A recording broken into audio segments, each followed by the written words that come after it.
Thanks everybody for coming to be with us this morning. We will be in the book of Zechariah, chapter 1. We'll learn a little bit about Zechariah and his message for Israel. Before we begin, Derek, would you mind to lead us in a word of prayer? Our Heavenly Father, we truly are blessed to have this another day. Simple and study your word. We pray that you did like Spirit. Explain to us those things that you would have us to know. Strengthen us, build our faith, help us to be better servants of yours. Praise you and thank you for your Son Jesus, for his love and sacrifice. In his name we pray. Amen. Thank you. So we will be in Zechariah chapter 1 this morning. I guess before we launch into that, any lingering questions or comments from Haggai that we want to, we'll talk a little bit more about Haggai as we go through here, but anything in particular? This first is an overview question for those who've had a little time to dig in here. What do you think about Zechariah? It's a different kind of reading, isn't it? It's definitely different than Haggai. Far different than what we've read in Ezra, for sure. Zechariah is a little more to chew on. Takes a little more. Some of the stuff's obviously very prophetic in nature, and what exactly are we talking about? It can be a little more difficult. So these visions of Haggai, these visions of Zechariah that we're going to begin talking about this morning. I'm not going to offer that I'm 100% right on all of this. I think we're going to try to read it and make sense of it as best we can. But I'm glad that we're all here and tackling it together. So let's, I should also note, as I went through this particular class, if you tried the questions that I asked, there's a D- job asking questions in this chapter. I'm going to try to do better next class. Those are not good questions, so if you had trouble answering them, don't feel bad. After I went back and reread them, they weren't good questions. So we'll try to answer those questions and maybe the questions I should have asked instead. But this one I'm okay with. So how do the dates of Zechariah compare to the dates of Haggai? Anybody want to take a swing at that one? How do they compare? Anything interesting we learned from that? Very same year, right? Very same year. And what year do we attribute that to? 520. So we're right in the neighborhood of 520 BC. Remember, we kind of went through that in some detail on Wednesday, that we are 66 years from the temple being destroyed. The foundation's been laying there how long? 16 years. Foundation's got weeds growing over it now for 16 years of the temple. And Haggai comes, before I answer that. So they're in the same year, but we actually get more detail than that. How do they compare Haggai and Zechariah, the exact time of that year that they came? A couple of months apart. And actually they're kind of interspersed. And so all of this, if you look at the different times that Haggai received his messages versus the time Zechariah received his messages, they all are clearly in the second year of Darius, but they're kind of interspersed. So we see that the first message of Haggai came in the 6th month. We talked about that, and that was the first thing that happened. And then Haggai gets his second message in the 7th month, and then Zechariah gets his message in his first message. That's verse 1 of chapter 1. You'll see Zechariah chapter 1, verse 1. In the 7th month, is that 7th? 8th month. Should be 8th month, yeah. In the 8th month. And then we get Haggai's, those last messages of Haggai where he says, circle the date on the calendar, so to speak. And then the second kind of message to Zechariah in the 11th month. So they're kind of interspersed. And I don't know that specifically we have this much detail on the dating of Israel receiving prophets in a very short window of time, in 5 months. We kind of know exactly the messages they were getting, and it would also be interesting to study the messages in this order, because I think. Well, let me ask the question rather than tell you what I think. Anything, if you kind of went down to this level of granular detail, any idea why these messages might have come in this order?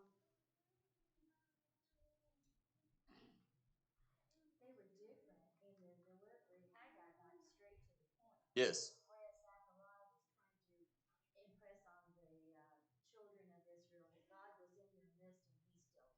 Yes. So I think they were going at it two different ways and trying to motivate these people.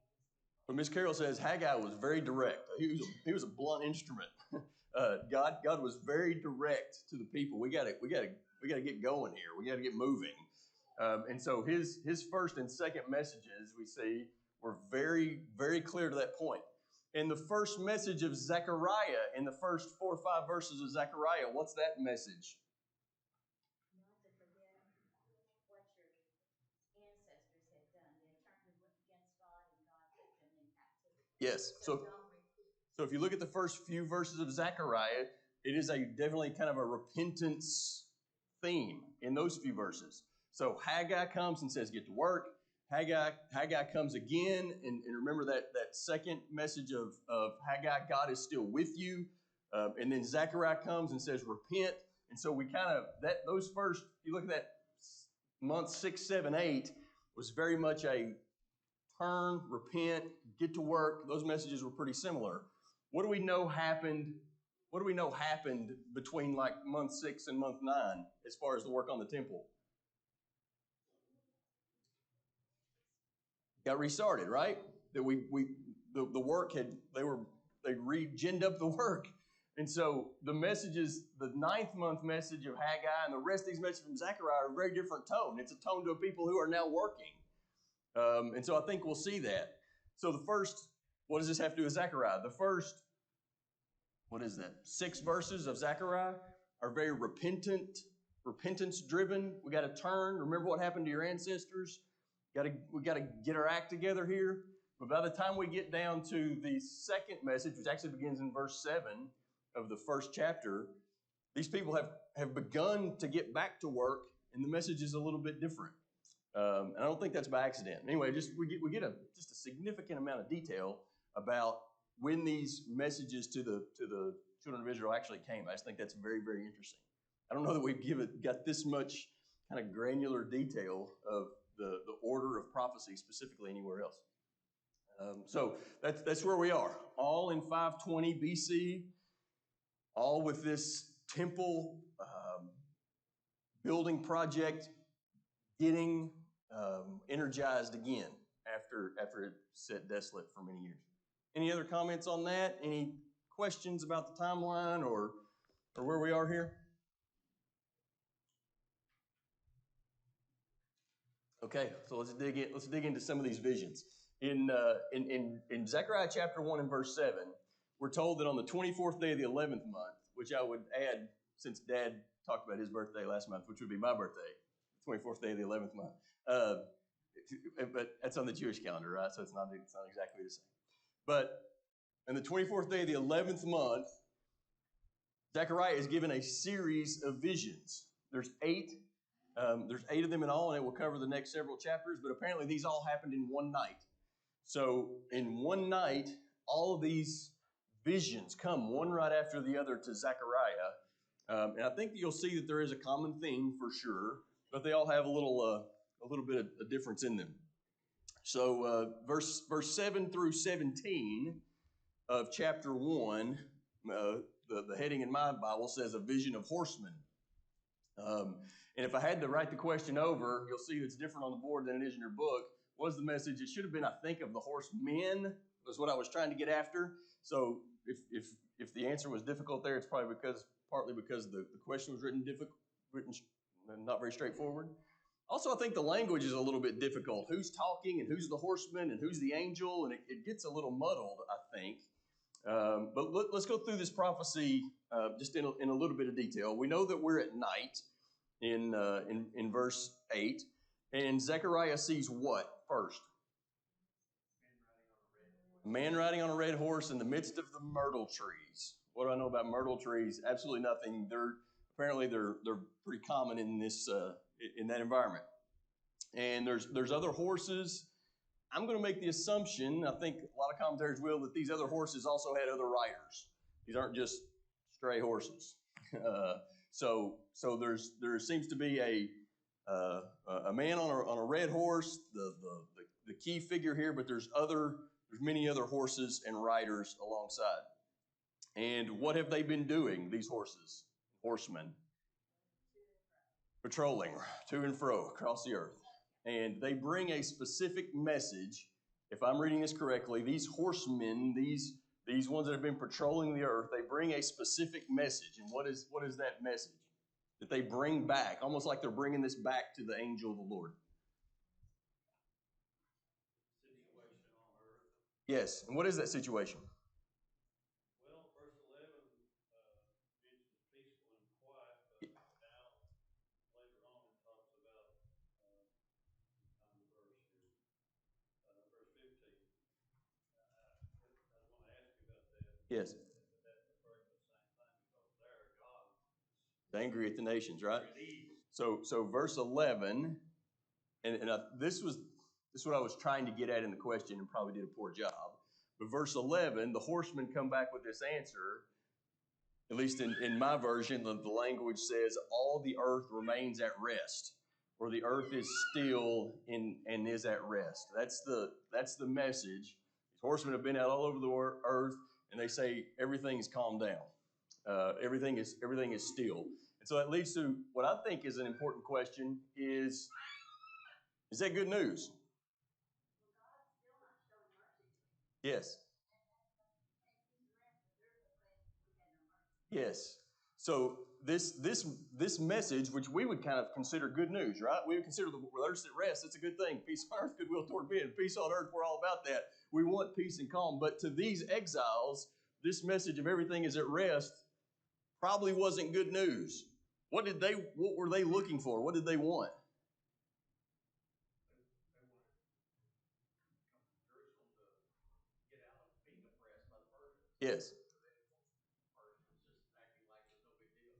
So remember, this nation they haven't been a sovereign nation now for 70 years since the Babylonians kind of wiped them out. They would like a little overthrow. They would like a little unrest. And remember, it's only been, we go back to our last slide. It's only been a month, 2 months since Haggai said, I will shake all nations. Remember that in Haggai chapter 2? I got a feeling they knew what that meant, that nations are going to be shook up and there's going to be some unrest. And I don't think there's any question that they probably saw that as a opportunity for them to have their sovereignty back, that they would be a nation again. They were looking for some unrest. And so it seems strange to us as we read through this, but when the horseman says all is at rest, this seems to agitate this angel, right? That the horseman said, everything's at rest.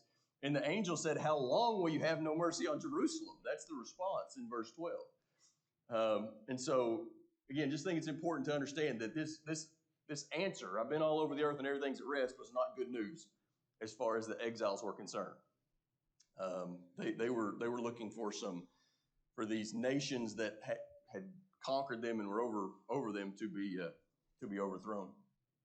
And it's interesting there in verse 12, there's a number that's specifically mentioned again. What's the specific number there in verse 12? That 70 years is noted again. Zechariah, I think we may have referenced this verse in an earlier class. Zechariah apparently was very in tune to this idea of 70 years for sure. We talked about the importance of that number. Jeremiah said 70 years. Daniel was aware of 70 years. Zechariah, it's pretty clear, is aware that this time of exile was supposed to last 70 years. And perhaps the children of Israel were under the impression that after that 70 years, they were going to have their own king and their whole nation, and it was all going to be like it was before. And that certainly appears to be what they're looking for here in chapter 1. And they could kind of be excused for thinking that if you read some of the prophecies. But obviously that's not the case. So don't you think this prophecy, the first part, the nations are at ease or at rest, this is spurring them on to get the temple built. There's not going to be any problems right now. Get to work. Another good point from Carol is if everything is at rest, this is a good time to get to work and let's get this temple rebuilt. Instead of trying to look around and figure out when we can have a king again, let's do what God has put in front of us. The nations are at rest. It's a good time to complete this project that God has given us. It's an excellent point. there's a lot of commentaries that'll make a lot of the fact that we're talking in verse 12 and following about specifically about the angel of the Lord. Very specific language there, not just an angel, but the angel of the Lord. And I won't try not to go down that rabbit hole, but that's an interesting study. What does that specifically mean, and where is that language used? So I'll have you note that. So we see the earth is at rest. Hey, God, that's not a good thing. How come the earth is at rest? I thought we were going to get delivered. And then what message is given back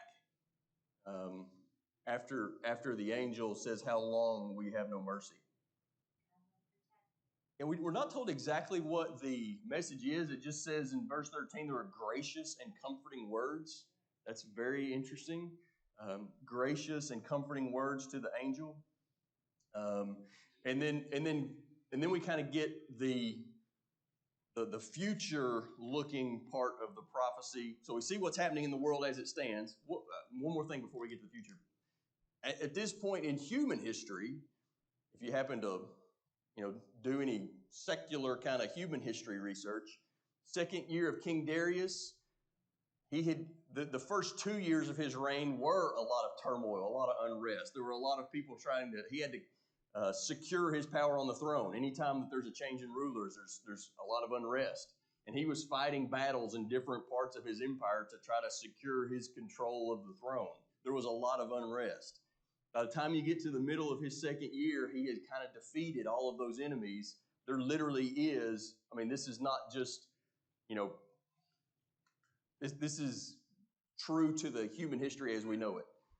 That at this point, there is some rest in the kingdom. That he has firmly established his position on the throne. All the challengers to the throne have been defeated, and the kingdom, the Persian Empire, is at rest. Thought that was interesting. And so what's the forward looking? What does God say to give them some comfort and to give them some security? What does God tell them is going to happen in the days to come? If I read it correctly, or if I'm thinking through this, 4 nations are going to be taken care of by God. So Carol says 4 nations are going to be taken care of. That's verses 18 through 21, kind of the second vision.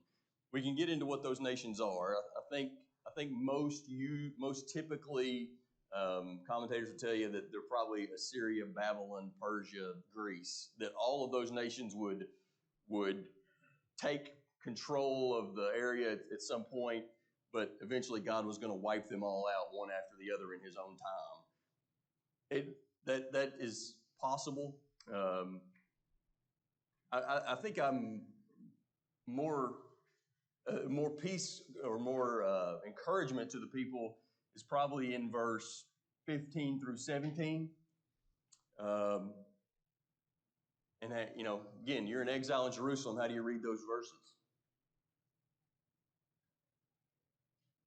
God's aware and He's going to take action.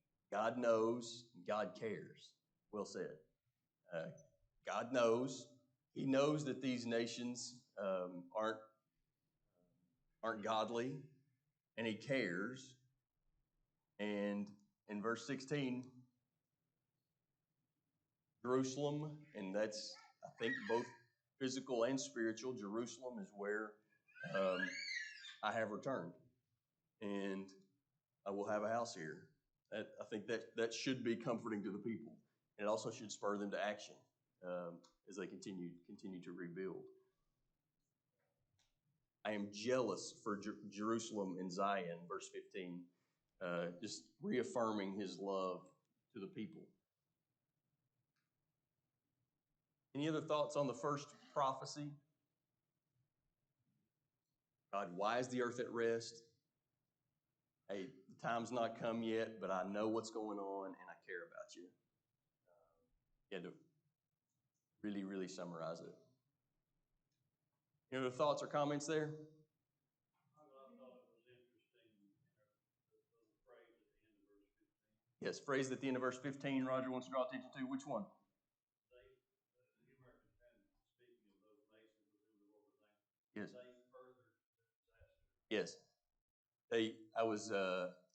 For while I was angry but a little, I'm reading ESV, so it's probably a little different. While I was angry but a little, they furthered the disaster, these other nations. What do we take that to mean? Hard language. They helped in the evil. Yes.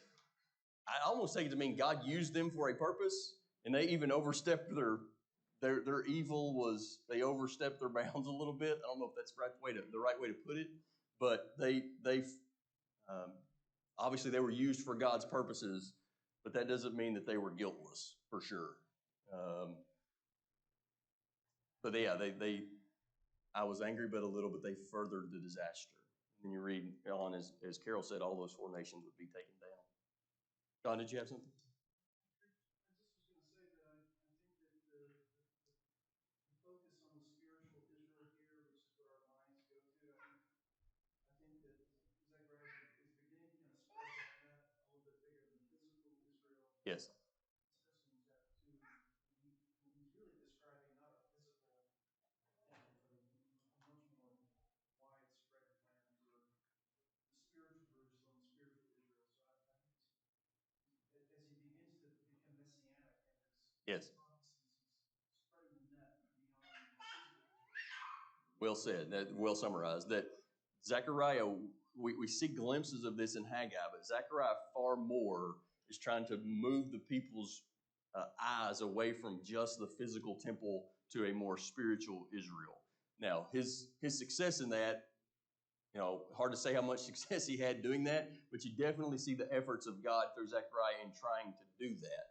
That when you see it specifically, and there's a perfect lead in to the next question, the prophecy in chapter 2, the prophecy is, the measuring line, so to speak, or we're trying to measure Jerusalem.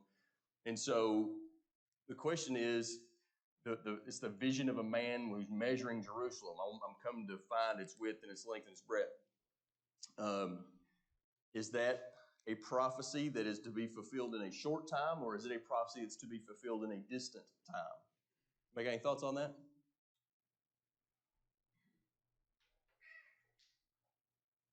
It's not going to be now. They're going to still be vassals for quite a considerable amount of time. Yes. We're looking towards a future time. No question. Any other thoughts on that? We were talking last night. She mentioned that it's kind of an ongoing thing. Yes. Distant. Yes. I think, at least in my judgment, and this prophecy is like a lot of God's great prophecies, is that it's both. That there is some immediate fulfillment, but it's ultimately looking for a future time. I wish that didn't happen so slowly. So if you ask me the question, is this soon to be fulfilled or is it a distant time? I would tell you the answer is yes. I want to spend some time on verse 5 just because I think it's awesome. It's a refrigerator verse. I've never really studied before in detail, but that's really good. We're going to talk about verse 5. But notice verse 7. He says, "Up, escape to Zion, you who dwell with the daughters of Babylon." Well, that obviously has some relevant meaning in 520 BC. Who's he talking to there in verse 7? I'm in chapter 2. I'm sorry. Mistyped. It should be chapter 2 on the board. I apologize. Thank you. Should be chapter 2. So chapter 2 in verse 7 says, "Up, escape to Zion, you who dwell with the daughters of Babylon." Who is that written to in 520 BC? So are there Jews still in Babylon? There's lots. We've talked about that before. There are many Jews that did not return. And, God in his providence kind of understands that this prophecy wasn't just to the Jews in Jerusalem, but it was going to make its way back to Babylon. And this is relevant in 520 BC. Get out of Babylon and come back to Jerusalem. And we talked about all the implications of what staying in Babylon meant. They got comfortable where they were, even though it was a pagan nation. So when the Greeks come in, were many of those people killed? The Lord saying, "Get out because you may die there." I don't know. It's a good question. I think there was a Jewish enclave in Babylon for a long time, right? Is that true? They were wealthy, they were business owners, and they had become fully invested and incorporated into that culture. And there would be a center of Jewish people in that area of the world for a long time, right? 7th century AD, later on, or 6th century AD, when Muhammad comes along, Muhammad is going to be influenced by a Jewish culture where he lived and a Christian culture. Yes. So, yeah, I don't think they're wiped out anytime soon. Really, until Muhammad, that there's still a center of Jewishness there in Babylon in that area. So, how successful was Zechariah? I don't. But there lots of Jews remained in Babylon for centuries. But say all that to make the point. Verse 7 has a relevant near-term application. Does it have a future application for us? I think God could absolutely say the same thing to us. Arise out of Babylon and escape to Zion. Can that be relevant for us? Yeah, to say to anybody who's living in the filth of the pagan world, arise out of Babylon, come to Zion. That's something that's got a relevant in 520 BC, but it's also definitely got some future relevance also. Yes. Yes. So definitely relevant. And you look at verse 12, the Lord will inherit Judah as his portion in the Holy Land and will again choose Jerusalem. I think that's a verse that has some current and a lot of future relevance. Obviously, the Lord is bringing his people back to the dirt of physical Judah, physical Jerusalem, but that idea that he has chosen, he hasn't forgotten Jerusalem and spiritual Zion is critical. So I think there are some near-term, relevant in 520 application here. But to John's point, Zechariah is really asking his people to look higher. Haggai was a lot about the physical temple. Zechariah is a lot about looking a little higher and a little bit broader. And I really want to focus on chapter 2 and verse 5. Let's spend some time on that verse. So, if you could put yourself in the shoes of the exiles, how ridiculous is the comment that verse 4, Jerusalem should be inhabited as villages without walls because the multitude of people and livestock in it. I'm not sure we're building this city big enough. What are the exiles thinking about that? There's not very many of us here. Like our brethren from Babylon didn't all come with us. I don't think we're real concerned about the city being too full. This is not our primary issue right now, is that there's too many Jews running around Jerusalem. That's not, and yet the prophecy says we're not even going to have walls. There's going to be too many people in this place. There's clearly a vision of a future time when Jerusalem was going to be filled, and I think we would see this definitely as a prophecy that's fulfilled in the church age, right? That spiritual Jerusalem was going to be so filled that it's going to be a nation literally without walls. Now, again, as Peter would say, did the prophets even fully understand what they were saying? Maybe not, but this vision was given to Zechariah, some for the benefit of the people in 520 BC, but largely for our benefit, that we could understand this was God's plan throughout the ages. So now, with that thought in mind, that he's talking about a spiritual Jerusalem that was going to be filled with people, read verse 4 and verse 5, and let's think about the implications of that. And said to him, run, say to that young man, by the way, we're assuming Zechariah is that young man, run and say to that young man, Jerusalem shall be inhabited as villages without walls because of the multitude of people and livestock in it. And I will be to her a wall of fire all around, declares the Lord, and I will be the glory in her midst. So, if that's written to us, what are the implications of that?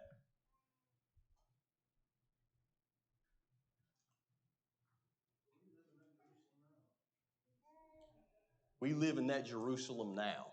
We live in that Jerusalem without walls. That God's kingdom is not a physical place. It doesn't have physical walls. And so, again, put yourself in the mind of the exiles. If a place doesn't have a physical wall, how does it keep from just getting destroyed by the enemy? It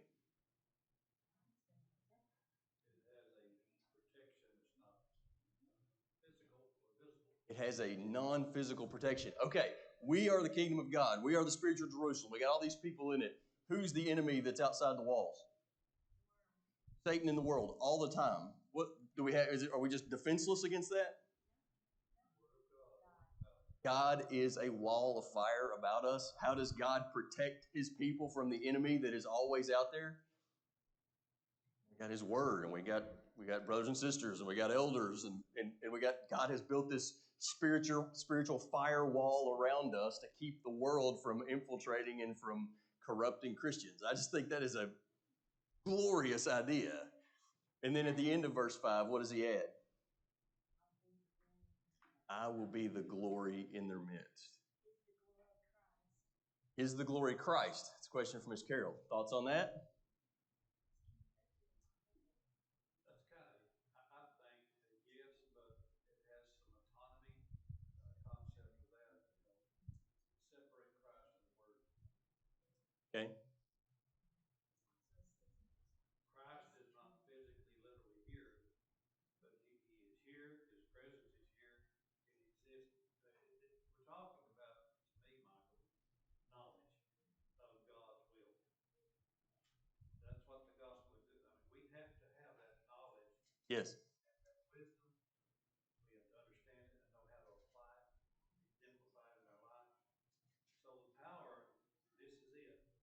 Now, how do we utilize this?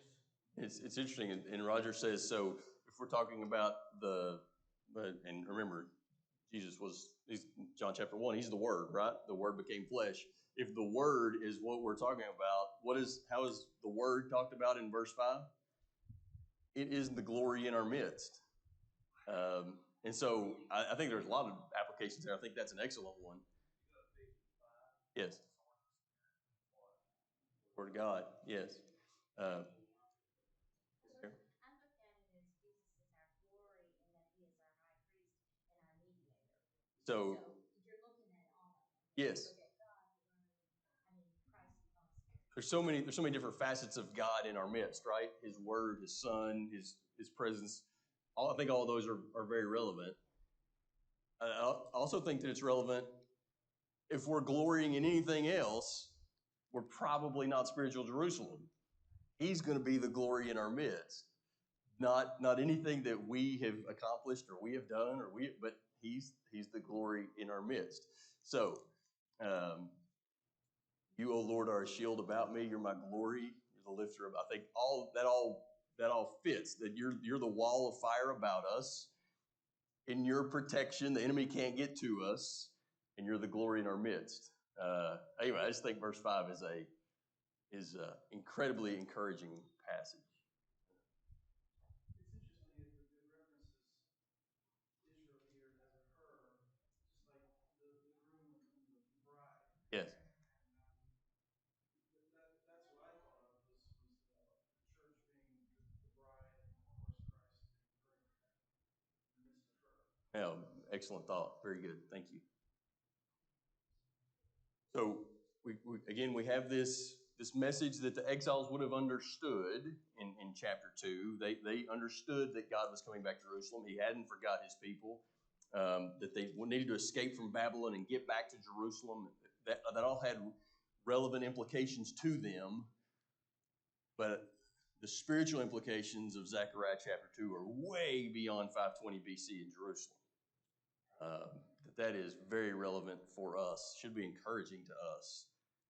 Zechariah is very quoted in the New Testament, especially as we get toward the latter chapters, that this messianic future glory, I will be the glory in your midst, those kind of ideas are very relevant to New Testament Christianity. Any other questions or I know we didn't dive into every verse. Any other just lingering questions on the second prophecy, things didn't understand or thought were difficult? Help me on the measuring. I struggle with the measuring. We measure, but we never give any dimensions. Yeah, we measure, we never give a size. So, I don't. It's a good question. Why don't we? Apparently, it wasn't about the physical size, that was more the impact of we're going to measure, but it ain't going to be big enough. That's what I took from it. And again, how absurd that would have sounded in 520 BC if you're standing around with the exiles. Any other thoughts on that?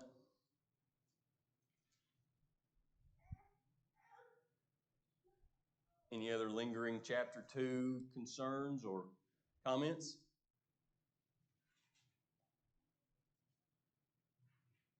Okay, let's move on to chapter 3. Zechariah chapter 3. This one is correct on the board. This is actually chapter 3. So Zechariah 3 is a very interesting prophecy. I hope everybody has some time to read this and kind of digest it. Very hopeful, I think, and just really beautiful, encouraging to me. I thought, like, there's sermon fodder here. I'm going to Zechariah 3 at some future time. So the questions were probably poorly asked, but I would like to start with the first part of it. For whom is the prophecy of Zechariah chapter 3? I think there's at least 3 correct answers here, so we shouldn't all have the same answer. For whom is the prophecy of Zechariah chapter 3?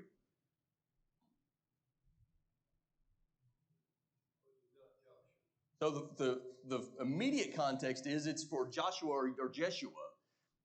And so we'll talk more about the kind of the importance of that, but I don't know how many prophecies you could find where a current living individual was center to the prophecy. It's pretty unique, I think. There's been a lot of prophecies of future times, but how many prophecies where a relevant current figure was central to the prophecy? I'm sure there's a few of those, but there's not a ton of them. But specifically, this living person, very relevant in that day, Jeshua, was the center of this vision.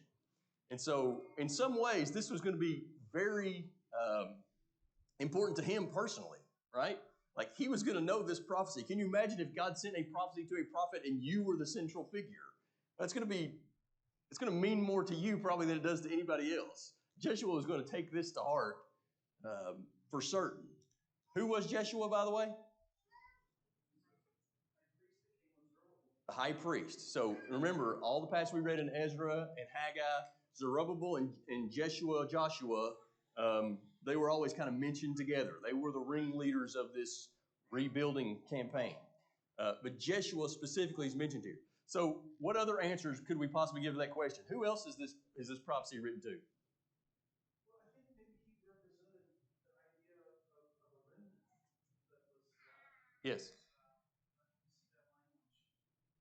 You see that language as you move through there, but maybe he's speaking to a remnant, and then of that remnant, there would be, of course, future blessings that would come. Maybe that's. I think for sure that Jeshua here is representative of that nation. He's representative of the remnant. He's representative of the exiles. That they all could have seen themselves in this prophecy. Jeshua is the central figure, but because he's high priest, and what is the role of a priest? Just in very general terms, what's the role of a priest? Represent the people before God, right? And so he is the representative, in this case, quite literally, of the people before God. They should have seen themselves. It wasn't just Jeshua who was standing there in filthy clothes. This was the nation standing before God. So I think that this prophecy was specific and relevant to Jeshua for sure. But I think all the exiles saw themselves with he as their representative. And then who else is this relevant to? Sorry? Relevant to you? Pretty hyper relevant to me. Like you see what Jeshua is going through here in this, I almost see it as a trial before God and Satan. I think this definitely has implications for us. So again, like many good prophecies, it's got many layers. Yes, sir. Yeah, and I just think one of those layers is kind of a play on the name of Joshua. You know, the Hebrew name of Jesus is Yeshua, which Yes. Yes. And so you can also see Joshua who brought them into the land of Israel. You see so many parallels between him and Christ as he goes through the Jordan, as Christ is brought through the Jordan, grading sea, defeats the enemies of God and everything. So you have that play, and then you have this where Christ is our high priest, as we see in Hebrews. Yes. Not that he was sinful, but he had to, because he took on our sin. Yes. And so he's kind of leading that way for us as we head into the book. So there's just so many parallels, and you even just to play on the name, you can see Joshua and you see high priest, and like, oh, okay, there's a lot about Christ. A lot of messianic overtones already just in the name. Yeah. How interesting is it that it was Joshua, Jeshua, Yeshua who led the children of Israel initially to the promised land, that it was Joshua, Yeshua who led the remnant back to the promised land, and it's Yeshua, Jesus, who leads us. I mean, I don't think that's at all by accident. That God has, that's a flashing neon sign for us. That every time the children were led to the promised land, it was by Jeshua, by Yeshua. That certainly is that's one of the layers here. This prophecy's got, I think, a lot of layers. It's got specifically individually to Jeshua. Hey, because remember the message that Jeshua gets, verse 7, if you walk in my ways and keep my charge, you shall rule my house. I think that has specific implications for him personally. And he should have taken that personally. I hope he did. There's some indication that he did. If you walk in my ways and keep my charge, you shall rule my house, verse 7. But also, as he's representative of all the people, if you will keep my ways, no question that had implications for all of them, and then for us also. So somebody paint the picture for me. What is happening here in the first 4 or 5 verses? Where is Jeshua in this vision? He's between the angel of the Lord and Satan. And it's almost a trial, I think, is the visual that we're trying to get. And is Jeshua guilty? He's certainly accused. Man, there's so much depth there. That what is Satan? The accuser. We don't specifically see Satan's accusation, but that's what he's there for. He is the prosecuting attorney against Jeshua, and by the way, against us. That he is the accuser. He's the one that's bringing the charge. Do we think there was any merit to the charge he brought against Jeshua and against the children of Israel? For sure there was merit to that charge. What is Jeshua standing there in that we learn later? He's filthy. Like, that's got spiritual implications. I hope we're all picking up on that. Like, he's filthy. Satan, the accuser, says, hey, God, your high priest here, he's filthy. That's we don't get that accusation, but you can certainly read that between the lines, that there's legitimate accusation against Jeshua and by implication for all the people. They're not coming into this with clean hands. By the way, I hope we're all seeing ourselves here a little bit. Satan's the accuser. He says, hey God, I hope you know your follower here, he's filthy. What does Jeshua say in his behalf? That's a trick question. What does Jeshua say on his behalf? 0. Jeshua doesn't answer. Who answers on Jeshua's behalf? So it's a little bit difficult in the language to know if it's the angel or Jehovah himself. Yeah. Verse 3, the Lord said, the Lord rebuke you, O Satan. The Lord who has chosen Jerusalem. You think that meant anything to the people? The Lord who has chosen Jerusalem rebuke you. Is this not a brand plucked from the fire? What does that mean? This stick is blackened. It was just about to be burned up, and I snatched it out of the fire. There's a lot of language in Jude that's very similar to that. It's kind of interesting. Snatched from the fire. But I snatched this stick from the fire, and it was about to be burnt up. So what could that, does that apply to Jeshua? Yes. Does it apply to Israel? For sure. Does it apply to us? Yes. The stick was about to be burned up, and I plucked it out of the fire. The Lord rebuke you, O Satan, because this brand that was plucked from the fire. Verse 4, behold, I have taken your iniquity away, and I will clothe you with pure vestments. I will clothe you with pure vestments. Don't have time, but you can certainly go to the book of Revelation and see the robes that were cleansed. That definitely has messianic, that's going to happen. And it's all going to happen later in the prophecy. When's it going to happen? I think it's interesting at the end of verse 9. How long is it going to take God to remove the iniquity? He's going to do it in a single day. We're looking forward to a single day when he is going to remove the iniquity. Is there a messianic overtone in that? For sure, there is coming a day when the iniquity, I will remove the iniquity of this land in a single day. And you'll invite your neighbor to come under a vine in your own fig tree. I think if we put us in the place of Jeshua there, we realize that we're the stick that's pulled out of the fire and that we can't say anything in our own defense, but that God comes to our defense, like that is incredibly encouraging stuff. I hope you had a chance to take all that in. We'll talk a little more about the comparison between Haggai and Zechariah. We'll push that off till next class. And it's chapters 4 through 6 on Wednesday night. Thanks, everybody, for your help.